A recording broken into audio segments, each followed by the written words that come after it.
As a single dad, I've learned very quickly that the most important thing for my financial well-being is my income. And by taking control of what I spend my money on has been key to staying in control of my finances. Over the years, I've been able to identify many ways to cut back on my expenses. So in this video, I thought I'd share 9 things that I've stopped buying to create more margin in my budget and allow me to make and keep more of my money. Number 1 is subscriptions. Statistics show that the subscription economy is set to be worth around $1.5 trillion by 2025. And nearly every single major business these days has some sort of a subscription service. These services are convenient and don't require any large sum upfront, which makes them so popular. So when I came to the realization that I was spending hundreds of dollars a month on these subscription services, I made a conscious decision to cancel all the ones that no longer gave me any value, whether this be through education or monetary. I'm not saying that all subscriptions are bad, because I still have subscriptions that I pay monthly. And with those subscriptions, I get a lot of benefits from them, but I'm saying that make sure you are aware of the negative impact it can have on your financial situation. Number 2 is iPhone payments. Now, I'm not sure if this happens in other parts of the world, but here in Australia, we can get a phone plan with a major telecommunication company. And with that plan, we can get the latest iPhone, which have ongoing payments rolled into the plan, which pays the new phone off over time, usually over 1 to 2 years. And once I made the conscious decision to stop upgrading to the latest phone, I paid my phone off outright. The cost of the monthly phone bill went down dramatically. And to this day, I've never felt the urge to upgrade to the latest iPhone. And if I did need to upgrade my phone, it has been paid in cash. This has totally changed my financial situation in such a positive way. It made me realize that the true cost of those ongoing payments, because for a phone that costs $1,000 to $1,500, typically the amount you eventually pay is close to double the actual price of the phone. Number 3, branded clothes.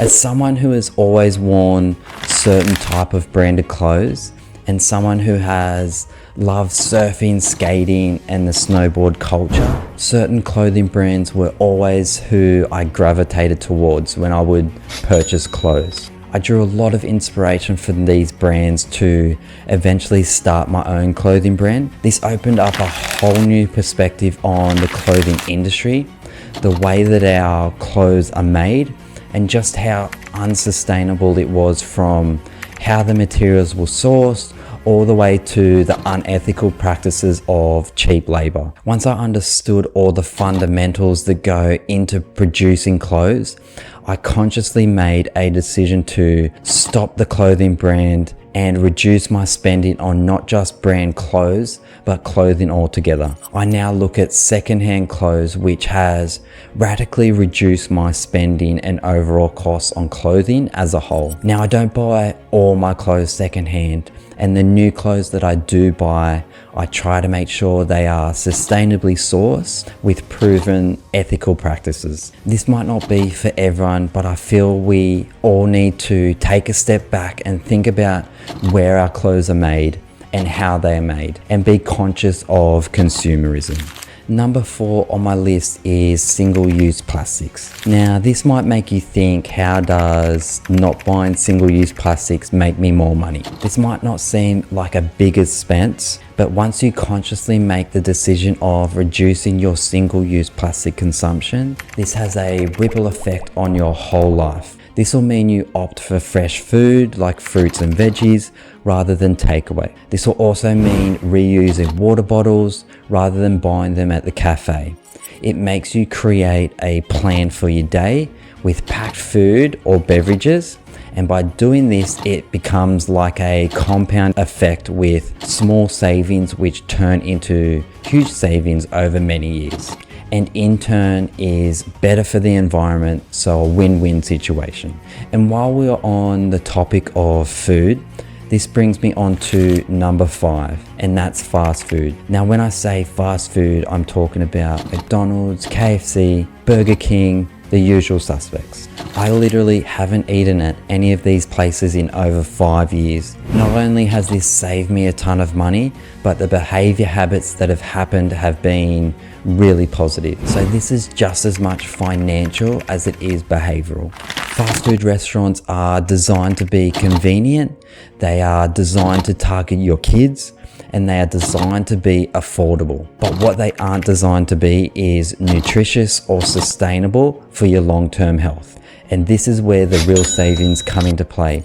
Once you understand the real return on investment of fast food, it will leave you gobsmacked. It might be convenient right now, but will eventually catch up to you in the long run. Eating healthy meals at home or on a special occasion in a restaurant will create long-term prosperity and positive health outcomes, whereas eating fast food will create long-term health problems as well as associated medical costs. People fail to look at their health as a cost, not just financially, but also the physical costs on them and their family. Number 6 on my list is car loans. Ever since I was 15, I've had car payments. There was a 2-year period where I went traveling with no car loans, but as soon as I got home, I thought the only way to buy a car was to take out a loan. Saving my money to buy a car seemed like a goal that would never be achievable. But now that I am more aware of the associated costs of loans,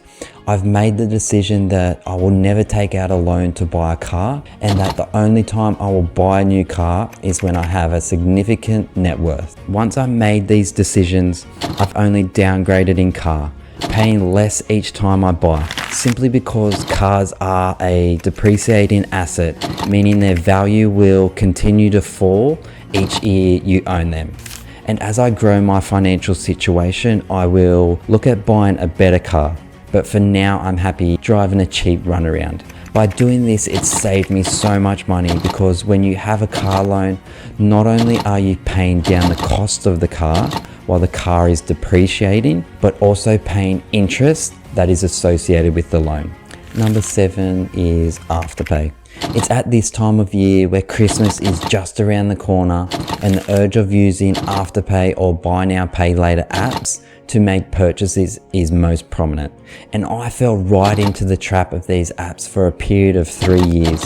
And months after Christmas was finished, I was still paying off my purchases from Christmas. So kicking this habit was really hard, but once I did, it gave me a sense of control and more purpose in my spending. It also created good healthy habits in the way I budgeted and spent my money, because I only spent cash that I had saved rather than imaginary cash that I didn't have. Number 8 is alcohol. Drinking culture in Australia is huge. From going to the pub with your mates to backyard barbies, drinking alcohol is ingrained into society here, and it's become quite stigmatized that if you don't want a beer at these spots, you are made to feel like there's something wrong with you, or that you are being antisocial. So for me, as I've moved away from alcohol, I've kind of just kept it to myself. Not that my friends would care, and I know they would be supportive, but allowing myself to make this choice without any outside distractions or input from others has been a big positive for me. And in terms of how it's allowed me to make more money, is that my productivity has doubled and even tripled since I stopped going out and drinking. My mental clarity is a lot clearer, so for me this will just be small compounding wins over the next 30 plus years I'm alive. And number 9 on my list is advice. Now let me explain. As I've grown as a person financially, emotionally, and become more wise, this has allowed me to sift through where and how I get my information and advice. I feel like I'm really aware of people who have good intentions and the ones that don't, as well as those who understand the complex issues that I'm interested in.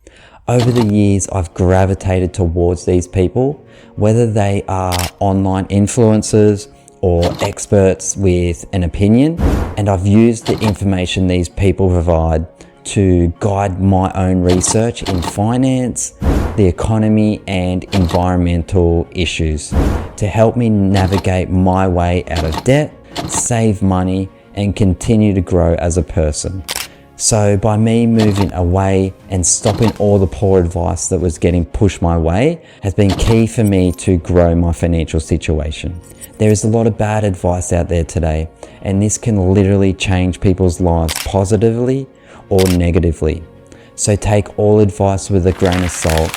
Always do your own research and learn to be open-minded and well educated on lots of different topics and issues. This will allow you to not just follow someone's advice because they have a shitload of followers or flashy lifestyle, but because their information is backed by research and data. Well, I hope you've gotten some useful tips out of this video for yourself. If you got some value out of this video, maybe consider subscribing, and I'll see you on the next one. Peace.